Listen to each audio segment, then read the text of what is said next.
다사 바가와토 아라하토 삼마 삼부타사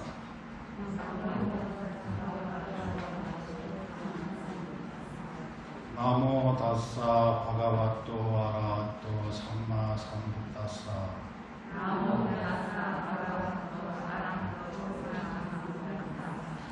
나모 다사 바가와토 아라하토 삼마 삼부타사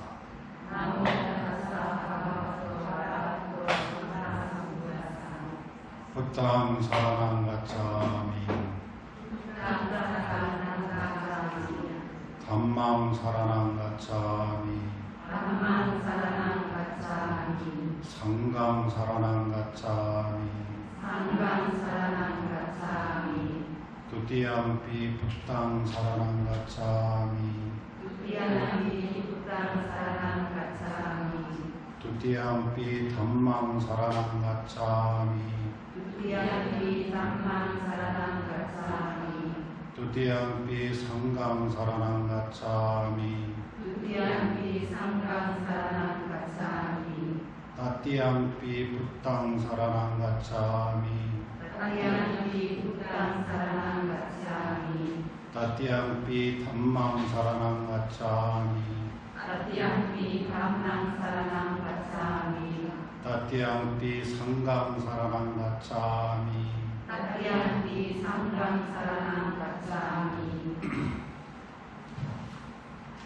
지난번에 했잖아요. 그죠?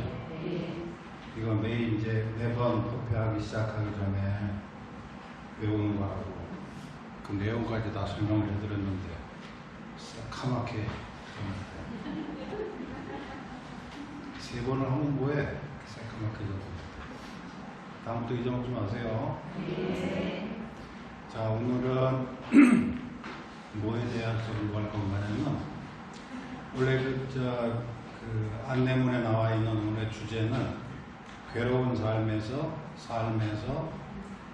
평화와 행복으로 하고 네 가지 성스러운 진리 이렇게 되어 있어요. 이게 이제 사성제라고 알려져 있는 것인데 지난주 제가 법회 시간 때 말씀드렸습니다만 부처님께서 처음 그러니까 29에 출가하셔가지고 6년 동안 수행하시고 35살 지금 제 나이에서 생각해보면 35이면 참 젊었을 때구나라는 생각이 드는데 35에 깨달음을 얻으신 다음에 처음으로 법문을 하셨던 것이 그러니까 35살 때죠. 깨달음을 얻으신 다음에 자기하고 같이 이렇게 출가했던 그 석가족의 같은 동료 5명이 있었어요. 근데 그 사람이 중간에 부처님을 떠나갔어요. 부처님이 자기들이 원하는 것만큼 그런 식의 수행을 안 한다. 좀 타락했다. 라고 자기들끼리 판단을 하고는 부처님을 떠나서 따로 모여서 살았어요. 거기가 어디냐면 이시파타나라고 하는 곳이에요. 지금의 인도 이시파타나. 뭐가 있는 곳이죠? 녹야원이 있는 곳이죠. 그쪽으로 5명이 따로 가서 수행을 하고 있었는데 부처님께서 깨닫고 나셔서 처음에 이제 누가 이 본문을 자기가 깨달은 내용을 누구한테 전달하면 알아들을 수 있을까라고 고민을 했어요. 그리고 그 고민의 와중에 처음에는 좀 망설였다는 얘기 말씀드렸죠. 정말 망설였던 게 법이 너무 어려울 것이다. 일반 대중들한테 욕망에 의해서 살아가고 있는 사람들에게 이 법문은, 이 내용은, 이 깨달음의 내용은 이해하기 힘들 것이다 라고 해서 포기할까도 한번 생각해 보신 적이 있었대요. 그게 이제 설화의 형식으로 남아있는데 그런데 이제 마음을 돌이키게 됐던 거는 후대에 누군가 분명히 인연이 있는 사람이 있을 거이니 그 사람을 위해서라도 내가 법을 설하는 게 좋겠다 라고 마음을 처음에 한번 먹은 다음에 그 뒤로 45년 동안 법문을 하러 다니셨는데 한 번도 망설이 있은 적이 없었대요. 그러니까 처음에 한번 먹은 마음을 돌아가실 때까지 계속 유지하셨던 거죠. 어떤 마음이냐면 인연이 있는 사람이 반드시 있을 것이고 그 사람에게는 나의 법문이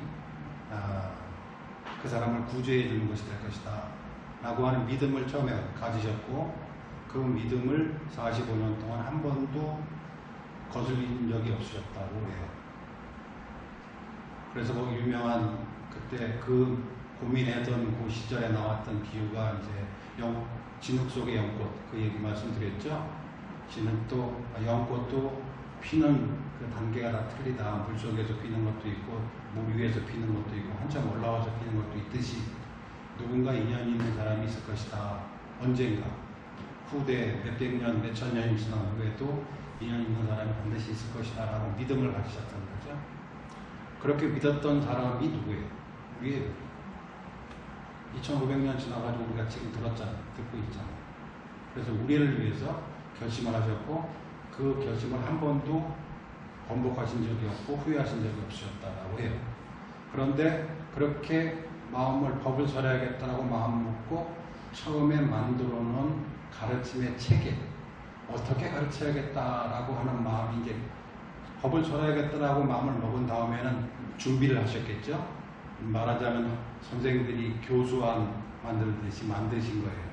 그렇게 첫 번째 만들어진 교수안이 바로 4가지 성스러운 진리. 이 체계를 가지고서 일반인들한테, 대중들에게, 중생들에게 설명을 해야겠다라고 마음을 먹으셨던 건데, 그것을 어떻게 아느냐? 부처님이 좀 전에 말씀드렸던 이시파타나라고 하는 곳에 자기 같이 출가했던 5명의 비구들이 있었던 것을 생각을 하고 그리로 가셔가지고 하셨던 첫 번째 법문, 35세 때 했던 첫 번째 법문 내용에 그 4가지 성스러운 진리가 들어있어요. 그러니까 첫 번째 하신 법문이죠. 4가지 성스러운 진리가.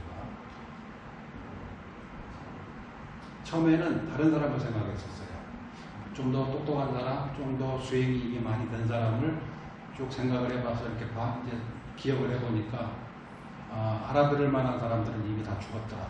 그래서 할 수 없이 5명의 비구를 찾아가서 반신반의하면서 가서 시험적으로 법문을 하신 거예요. 그게 바로 우리가 초전법문경이라고 하는 경전. 그 내용이 여기 있는 거 이 내용이에요. 담마짝가 빠왔다나 숫다라고 되어 있는 거예요. 이게 팔리어에 나와 있는 경전이고 이것이 이제 한문으로 번역될 때 초전법륜경 이렇게 돼요. 초라는 게 처음이라는 뜻이잖아요. 그 다음에 전법륜, 법륜이라는 게 감마, 법을 말하는 거예요. 법이 마치 바퀴와 같이 계속 굴러가는 거니까. 그래서 법륜을 처음으로 굴렸던, 그게 비유죠? 그럼 뭐에 대한 얘기겠어요? 법을 처음으로 설하셨던 경전. 물론 빨리경에는 처음이라는 글자는 없어요. 그런데 이제 후대에 한문으로 번역하면서 처음 했던 거기 때문에 초자를 넣어가지고 초전법륜경이라고 해서 대승불교권에 널리 알려져 있는 경전의 내용입니다.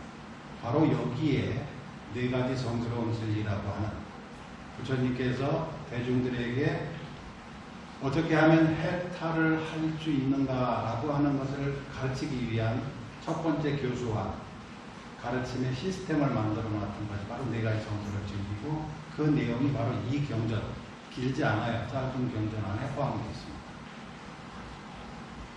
그러니까 여기서 이 법을 설하셨을 때 부처님의 마음속에는 2500년 후에 대한민국이라는 곳에 창원이라는 곳에 이렇게 앉아서 법을 듣고 있는 사람까지도 감안해서 하셨던 법의 내용입니다. 아셨죠? 처음에는 그게 이제 잘 안 와닿아요. 알 때. 근데 이렇게 몰두를 해보면, 부처님한테 몰두를 하다 보면 그런 느낌이 들어요. 아, 이러이러한 마음으로 하셨겠구나라고 감정이입이 이렇게 되잖아요. 이렇게 뭐를 지그시 오래 쳐다보면 그냥 스쳐 지나갈 때 봤던 거하고 다른 느낌 있잖아요. 똑같아요. 그래서 초전법륜경도 저도 초전법륜경을 한 수십 번을 봤을 거예요. 봤는데 나이가 들면 들수록 초전법륜경을 봤을 때 내용이 조금 더 부처님에 대한 느낌, 당시에 부처님이 어떤 마음이셨을까라고 하는 것들이 조금 더 새록새록 더 일어나요. 아마 여러분들도 좀 더 집중하시고 자주 접하시다 보면 이렇게 새롭게 느껴지는구나라는 것을 확인할 수 있을 거예요. 그럴 수 있기를 바래요. 그래서 오늘 여러분들하고 같이 공부할 4가지 성스러운 진리라고 하는 것을 경전, 초전법문용을 공부하기 전에 여기에 사용되는 언어, 용어에 대한 것부터 먼저 한번 해볼게요. 맨 위에 보면 두카라고 하는 단어가 있어요. 두카. D-U-K-H-A 이렇게 돼 있죠. 이게 우리가 많이 번역할 때 쓰는 괴로움이라는 글자예요. 괴로움, 고통, 괴로움. 그것의 원어가 팔리어가 두카예요. 두카. 앞에 두자하고 접두사가 두고 뒤에 카라고 붙어 있는 건데, 원래 이게 우리 한문으로 번역될 때는 괴로울 고자를 번역을 쓰는데, 이것의 글자 용어가 어떻게 생긴 거냐면, 두라고 하는 글자는 뭔가 불만족스러운, 만족하지 못하는 그러한 상태를 얘기하고, 카라고 하는 것은 어떤 공간, 마음의 상태, 이런 거 말합니다. 그러니까 두 개 합하면 불만족스러운, 만족하지 못하는 어떤 마음의 상태라는 뜻이에요. 그럼 이것을 어떻게 해서 알 수 있느냐면, 그와 반대되는 단어가 수카예요. 그러니까 접두사 SU가 붙는 것은 좋다는 뜻이에요. 그래서 수카를 뭐라고 번역하냐면 행복이라고 번역해요. 행복의 반대가 고통, 괴로움 그런 뜻이에요. 그래서 접두사 두자가 들어가는 건 대부분 다 나쁘고 슬프고 괴롭고 이런 종류고, 숫자가 들어가는 것은 다 좋고 높고 뭐 넓고 이런 뜻이에요. 우리가 아는 그 불교 용어 중에 수미산이라는 단어 있죠. 수미산. 히말라야를 말할 때 수미산. 그때도 숫자가 SU가 들어가요. 가장 높은 그런 뜻이에요. 수미산. 그래서 수카의 반대가 두카인데, 어떤 사람은 이 단어를 어떻게 번역하냐면 두라고 하는 것이 나쁜이라는 의미고 괴로움이라는 뜻이라 그러면 카라고 하는 단어의 어원은 견디다라는 뜻이라고 해요. 견디다. 그러면 괴로움을 견디다. 이렇게. 왜 인생은 고해다, 뭐 견뎌야 된다, 뭐 이런 말 있잖아요. 그거하고 비슷한 어감을 갖고 있어요. 견뎌야 될 고통. 살아가면 어쩔 수 없이 견뎌야 될, 피할 수 없는 어떤 고통이나 괴로움, 이런 뜻의 두카라고 하는 용어가 들어가 있어요. 그래서 이 두카라고 하는 것이 불교의 핵심어예요. 키워드라고 할 수 있는 거예요. 왜냐하면 부처님 지난 시간에 말씀드렸죠. 불교의 최종적인 목표는 괴로움으로부터 벗어나는 거예요. 그럼 괴로움으로부터 벗어나기 위해서는 괴로움의 실체를 알아야 되잖아요. 그렇죠? 뭐가 괴로움이냐, 뭐가 나를 괴롭히느냐, 나는 무엇 때문에 괴로워지느냐, 그 괴로움에 대한 실체, 괴로움이 무언가라고 하는 것이 핵심 주제예요. 불교예요. 그래서 두카로부터 벗어나, 이게 해탈이라는 거죠. 그죠? 그러면 두카라고 하는 것의 종류가 뭐냐면, 지난번에 한번 말씀드렸죠. 괴로움, 육체적인 고통, 아픔, 통증 이런 것뿐만 아니고 좋아하는 사람과 헤어져야 되는 것, 가까운 친척이나 부모나 자식이 이렇게 먼저 죽어서 떨어져 나갔을 때 느끼는 그 긴장, 좋아하는 사람과 왜 늘 같이 있지 못하는가, 그 다음에 싫은 사람과 왜 같이 있어야 되는가, 그 다음에 뭐예요? 갖고 싶은데 갖지 못하는 거, 갖기 싫은데 가져야만 하는 거, 인생의 짐, 의무, 뭐 이런 거. 그럴 때 느껴지는 마음의 상태가 두카라는 거예요. 그러니까 두카는 육체적인 고통뿐만 아니라 무언가 우리 인간의 구조적인 모순, 살아가야 되는 인간에게 피할 수 없는 구조적인 모순에 의해서 겪는 마음의 상태라고 이해하시면 돼요. 나는 날아가고 싶고, 나는 젊고 싶고, 항상 젊고 싶고, 항상 부유하고 싶고, 항상 건강하고 싶은 욕망이 있는 사람에게 필연적으로 따를 수밖에 없는 구조화. 그죠? 근데 지금 제가 말씀드린 건 잘 생각해야 돼요. 건강하고, 부유하고, 그 다음에 오래오래 아프지 않고 살고 싶은 나에게 있어서의 구조적인 모습이에요. 항상 누군가 무엇에 의한 구조적인 모습이다 그 말이에요. 나는, 나의 욕망은, 나는, 나라고 하는 존재는 욕망에 의해서 태어나고 욕망에 의해서 만들어져 있는 존재이기 때문에 이 욕망이 멈추면 나는 없어요. 죽어요. 사람들이 흔히 뭐 공부 열심히 해가지고 수행 열심히 해서 아 나는 더 이상 이제 욕망도 없고 욕심도 없어. 욕심이 없으면 어떻게 되느냐면 들어간 숨이 나올 때 나온 숨이 다시 들어갈 때 욕망이 없으면 안 쉬어야 돼. 이렇게 한번 막아보세요. 왜 이래? 살고 싶어서. 살고 싶은 욕망이 들이마시고 내쉬는 거다. 그러니까 우리 자체가 욕망에 의한 거예요. 내가 욕망을 가지고 있다는 뜻이 아니에요. 나 자체가 욕망이라는 말이에요. 그러니까 내가 버릴 수 있는 게 아니에요. 우리 구조 자체가 태어난 것 자체가 욕망에 의해서 태어나고 욕망에 의해서 구동되는 체계이기 때문에 그런 욕망에 의해서 구동되는 체계에는 불만족이 필연적이다 그 말입니다. 그렇죠? 더 갖고 싶고 남이 안 가지고 갖고 싶고 내 거 잃기 싫고 이 모든 그러한 욕망에 의해서 구동되고 움직이는 나이기 때문에 나는 구조적으로 두카로부터 피할 수 없다 이 말입니다. 아셨죠? 그러니까 욕망이 나는 다 없어 하면 욕망이 없고 욕망이 가라앉은 사람은 죽은 사람밖에는 아무도 없어요. 살아있으면 숨도 쉬어야 되고 먹어야 되고 왜 배가 고프겠어요? 먹고 싶으니까 먹어서 살라고 하는 거예요. 누가 욕을 하면 왜 기분 나쁘겠어요? 나를 유지하고 싶은 욕망이 있으니까 그래요. 요만한 남의 비난에도 못 견뎌하는 게 왜 그럴까요? 나를 지키려고 하는 게 있습니다. 그래서 두카는 그렇게 살아가 그렇게 존재하는 우리 인간이라고 중생이라고 하는 존재 속에 나에게 피할 수 없는 구조적인 불만족스러운 마음의 상태, 결코 벗어날 수 없는 마음의 상태, 이게 두카라고 합니다. 아셨죠? 네. 자, 이거는 뭐하고 비슷하냐면 의사한테 갔는데 의사 선생님이 이제 마주 앉았단 말이에요. 환자가 어디가 편찮으세요? 그런데 나 하나도 안 편찮아요. 나는 두카 아니에요. 나는 불행하지도 않고 아프지도 않고 고통스럽지도 않아요. 불만족스러운 것도 없어요. 하는 사람하고 의사가 대화를 할 수 있어요? 없어요.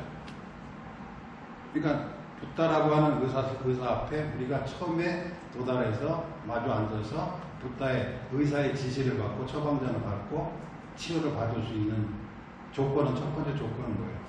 나의 두카의 상태를 인정하는 거예요. 나는 안 아파요 라고 하는 것은 나의 두카의 상황을 모르는 거잖아요. 욕망에 의해서 구동되고 있다는 것을 인정하지 않는 거잖아요. 그렇죠? 나는 천성이 태어나기를 욕망에 의해서 살아가게끔 태어났기 때문에 두카, 불만족한 상태를 피할 수 없습니다라는 것을 일단 인정해야 부처님의 가르침이 유효한 가르침이 된다. 그 사람에게. 마치 의사에게 환자가 어디 아프세요? 나 안 아파요. 그럼 왜 왔어? 그럼 소용없잖아. 똑같은 거예요. 그래서 첫 번째는 두카는 피할 수 없는 것이다. 이거는 나쁘고 좋고라고 하는 문제가 아니라 인간의 탄생이 인간이라고 하는 존재가 가지고 있는 구조적인 거다. 구조적인 거. 나는 죄인입니다. 이렇게 말하자고 하는 게 아니에요. 나를 정확하게 들여다보면 나는 두카라고 하는 걸 피할 수 없는 구조를 가지고 있다는 걸 알게 된다. 그래서 첫 번째가 두카 아리야 사자. 두카라고 하는 아리야 성스러운 진리. 이거예요. 이게 왜 성스럽겠어요? 두카가 괴로움이 왜 성스러운 진리겠어요? 금방 말씀드린 것처럼 내가 존재하는 것은 두카일 수밖에 없다.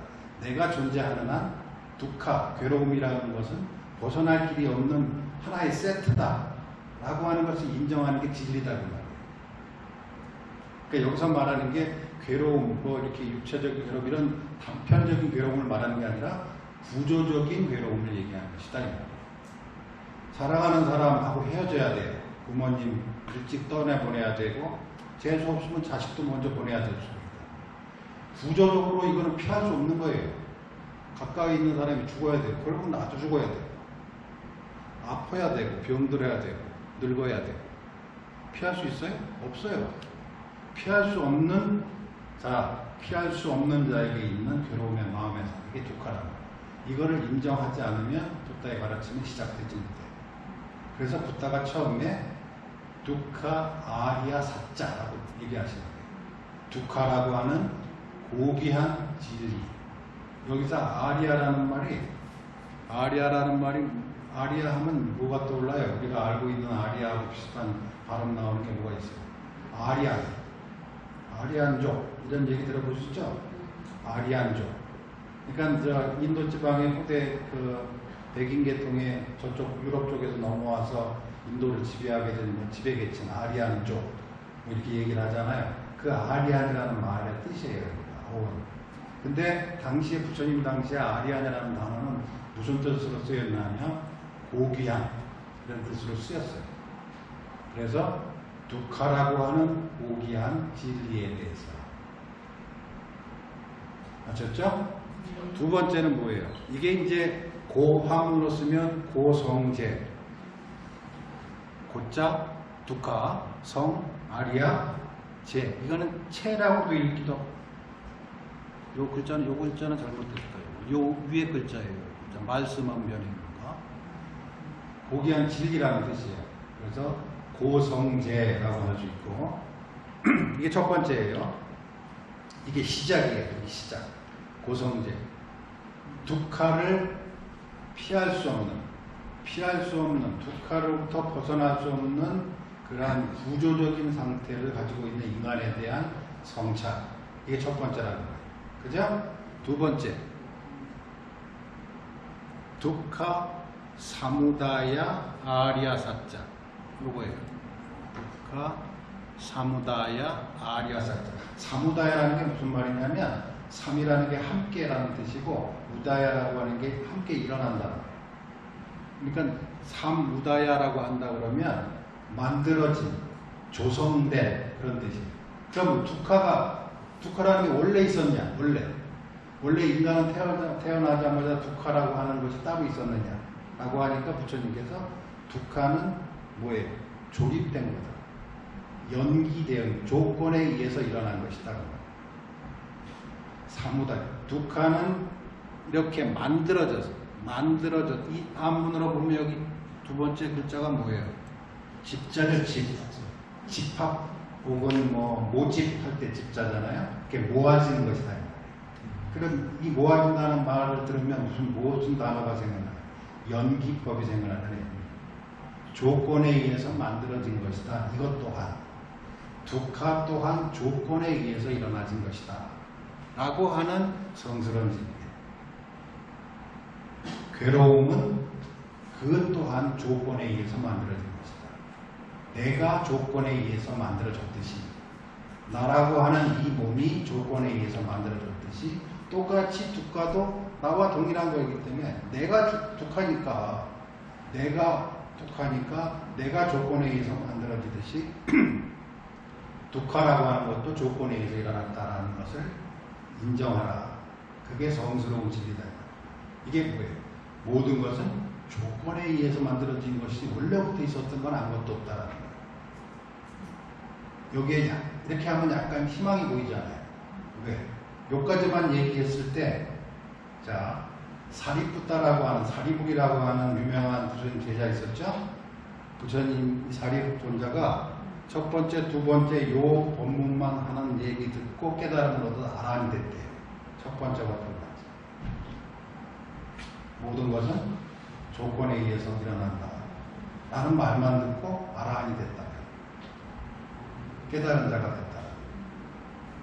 그럼 요 두 번째 법문 속에는 뭐가 들어있어요? 조건에 의해서 만들어졌으면 조건에 의해서 소멸될 수도 있다는 거예요. 희망이다. 여기서 비로소 희망이 보이는 거예요. 중생에게. 처음에는 태어날 때 중생으로 태어났고 두카로 태어났다. 운명이다. 숙명이다. 못 벗어난다. 라고 했으면 불교가 있었겠어요? 아니에요. 두 번째, 그 괴로움도 내가 조건에 의해서 존재했듯이 그 괴로움도 조건에 의해서 일어난 것이다. 라고 얘기하면서 비로소 서광이 비치기 시작하는 거예요. 그 서광은 뭘로 이루어져요? 세 번째.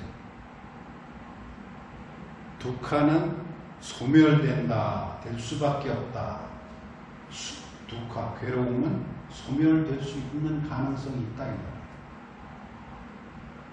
니로다라고 하는 게 소멸이라는 뜻이에요. 니로다. 두카, 니로다, 아리야, 사자. 그래서 고가 멸한다는 성스러운 진리. 아셨죠? 자, 그러면 어떻게 해서 조건에 의해서 만들어진 고라고 하는 상황이 어떻게 멸할 수 있느냐. 이 방법이 있어야겠죠. 다음 방법이 그거겠죠. 그럼 어떻게 하면 고를 멸할 수 있습니까? 조건에 의해서 만들어졌다면 그것을 멸할 수밖에 없다. 멸하는 길이 있다 그러면 어떻게 해야 그걸 멸할 수 있습니까? 이렇게 질문이 나와야 되잖아요. 그렇죠? 그래서 그게 마지막에 두카 니로다가미 빠띠빠다 아리아사자. 두카의 괴로움의 소멸로 이끄는 그 길, 이끄는 길에 대한 성스러운 질. 논리적으로 완벽하게 세팅이 된 가르침이에요. 이게 네 가지 성스러운 질입니다. 모든 것은 이 안에 다 포함시킬 수 있어요. 자, 어떻게, 자, 우리가 괴로울 수밖에 없는 구조적인 이런 한계를 우리가 가지고 있다는 걸 인정한 사람에게, 그러나 내가 조건에 의해서 만들어졌듯이 내가 겪을 수밖에 없는 괴로움의 상황도 조건에 의한 것이다. 조건에 의해서 만들어졌다 그러면 조건에 의해서 바뀔 수도 있다. 없어질 수도 있다. 그럼 어떻게 없앨 수 있느냐? 없앨 수 있는 조건을 만들면 된다. 그렇죠? 조건에 의해서 만들어졌으니까 없어지는 조건을 만들면 된다. 그게 뭐예요? 그게 도라는 거예요. 그게 길이라는 거예요. 해탈로 가는 길.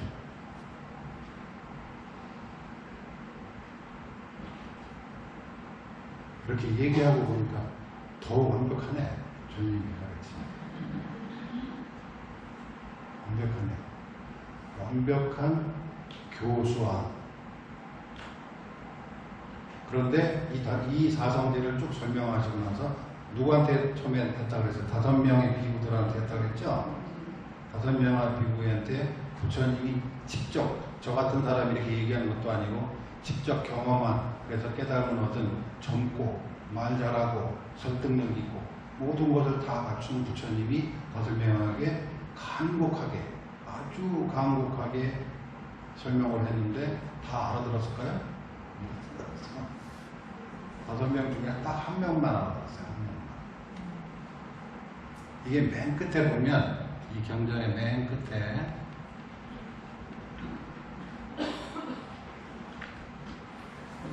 이와 같이 참으로 짧은 순간에, 순식간에 범천의 세계의 소리가 포적으로 1만 개의 세계의 영역이 흔들렸고 진동했고 무한하고 광대하고 명백하고 신의 힘을 초월한 빛의 세상이 있었다 라고 그러자 세존께서 감으로서 말씀하셨다. 이 얘기를 누가 했냐면 꼰단냐라고 하는 5명의 비구 중에 한 사람 이름이 꼰단냐예요. 그대 꼰단냐가 참으로 아는구나. 그대 꼰단냐가 참으로 아는구나 라고 하여 이 꼰단냐 존자에게 안냐 꼰단냐라는 이름이 생겼다. 이게 끝이에요. 5명의 비구 중에서 1명이 이렇게 얘기를 말씀을 하시니까 알아듣고 나서 무슨 게 마주하는 이야기를 했어요. 그러니까 부처님께서 너무너무 기뻐가지고 꼰단냐가 알아들었구나 라고 거듭해서 이 감흥에 젖어가지고 너무나 흥분하셔가지고 이런 식으로 얘기를 하셨다는 내용이 여기 나오는 거예요. 그럼 이 장면을 통해서 우리가 뭐를 생각할 수 있냐면 부처님도 못 알아들을 수가 있겠구나 라고 생각